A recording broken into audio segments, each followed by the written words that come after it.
For our final video on this lesson, we're going to now discuss the proper way to write a function.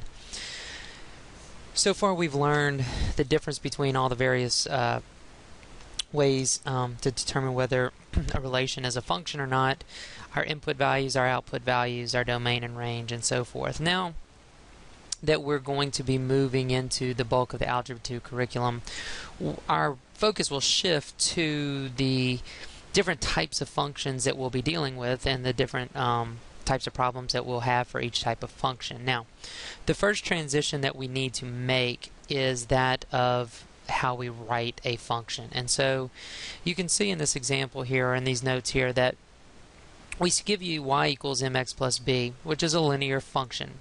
So you may recognize the y equals mx plus b represents the slope-intercept form of a line.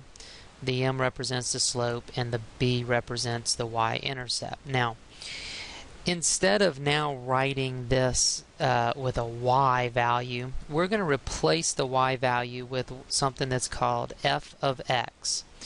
Basically, this f of x notation is what we call function notation.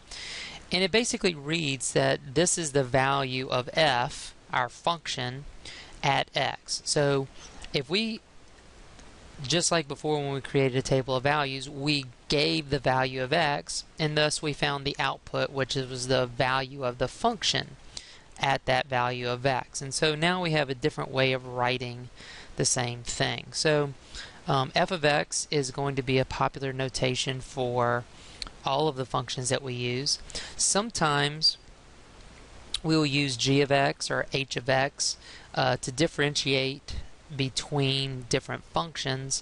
Your calculator uses numbers, so you could see something like f1 of x or f2 of x. So that would be another way that we could differentiate between two different functions. Now, here's the thing. If f of x is replacing y, it also replaces it in the ordered pair. So you can see we have an ordered pair, and so now that ordered pair is just written a little differently. So instead of y, we have the term f of x. Now, first thing you need to be aware of is that you're not solving for f, okay? And so we'll look at that as we move into some problems. So if we look down here at our first couple of examples, we see a very important part of this the directions, the word evaluate, and so we'll get to that in a second. The first thing it says is to decide whether the function is linear. So how do we tell if the function is linear?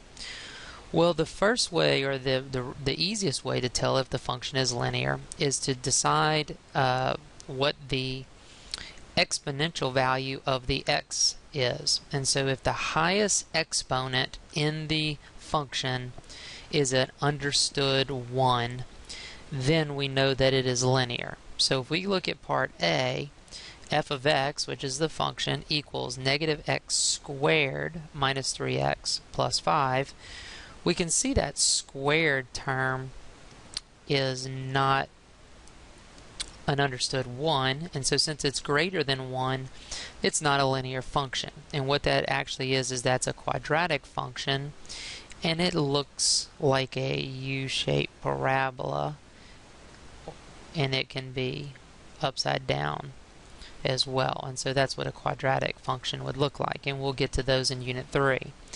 Now, the second part of this direction says to evaluate the function when x equals to negative 2. You recall that to evaluate means to replace and find the value of the function at x equals negative 2. So in order for us to evaluate, we need to replace all the x values in the function with negative 2. Now, since it's a negative, we are especially need to use parentheses when we substitute in there. That is very important. So if we're raising the negative 2 value to the second power, that gives us a positive value. So that's extremely important that you do that correctly. Otherwise, you may get an incorrect value for the function. And so our final answer here, you see, is 7. And so the appropriate way to write this would be f of negative 2 equals 7. If we were writing this as an ordered pair, the ordered pair would be 7, negative 2. So this is just like creating a table of t-charts. You're providing the x's, then you are evaluating the function and getting the y's, or in this case, now you're getting the function at the value of x. So that's an f of x value. So if we look at b, g of x, and we just use g of x so that you wouldn't get confused with the f of x in part A. G of x has an understood 1 as the exponent for x, and that is the highest exponent value. And since it's the highest exponent value, that's what we call the degree. We'll get into those terms a little later. It is a linear function, and so that's how we can tell that it's a linear function. And so now we know it's a linear function, and we have to evaluate for negative 2. So again, we use parentheses to evaluate the function at negative 2, and of course the proper way to write this answer would be g negative 2 equals 2, and this would represent the point 2, negative 2 on the function.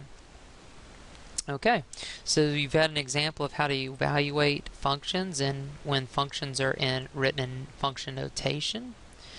Why don't you go ahead and take a second to work sample problem 4, part A and B.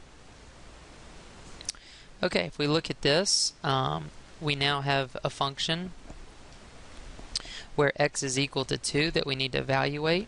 It did not ask us if it were linear or not, but just to extend the example, this particular function would be linear and this particular function would be quadratic, and that is going to be the emphasis of our upcoming lessons in the next set of videos.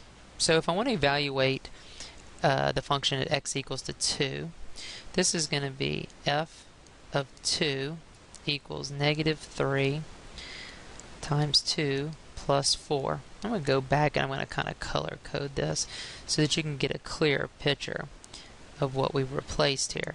So you can see every place that there was an x in the function, I replaced it with the value of 2. Now, if I continue this, I'm going to have negative 6 plus 4, and f of 2 equals to negative 2. Keep in mind, we are not going to solve for f here. What this is simply telling us is that when the value of x equals to 2, the output value, or the f of x value, is negative 2, and that would be a point on the line. So very important that you're not solving for f in this case, so keep that in mind. Part B, we want to evaluate g of x, and again we've got 2, so we're going to do g of 2 equals, and what I'm going to do is I'm going to leave every one of the x spots blank, and I'm going to come back and fill them in with 2's.